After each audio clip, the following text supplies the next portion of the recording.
فلما فصل طالوت بالجنود قال إن الله مبتليكم بنهر فمن شرب منه فليس مني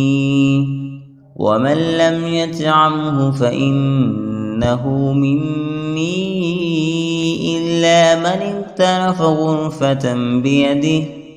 فشربوا منه إلا قليلا منهم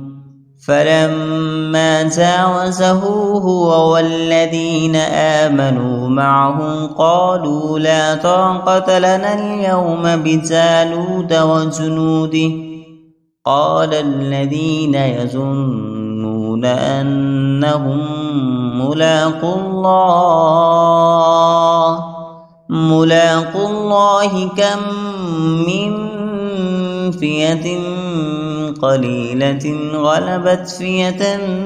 كثيرة بإذن الله والله مع الصابرين ولما برزوا لجالوت وجنوده قالوا ربنا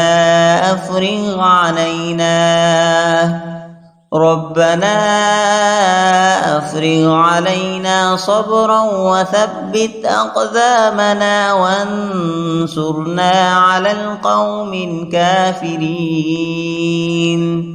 فهزموهم بإذن الله وقتل داود جالوت وآتاه الله الملك والحكمة وعلمه مما يشاء ولولا دفع الله الناس بعدهم ببعض لفسدت الأرض ولكن الله ذو فضل على العالمين تلك آيات الله نتلوها عليك بالحق وإنك لمن المرسلين تلك الرسل فضلنا بعضهم على بعض منهم من كلم الله ورفع بعضهم درجات وآتينا عيسى ابن مريم البينات وأيدناه بروح القدس ولو شاء الله ما اقتتل الذين من بعدهم من بعد ما جاءتهم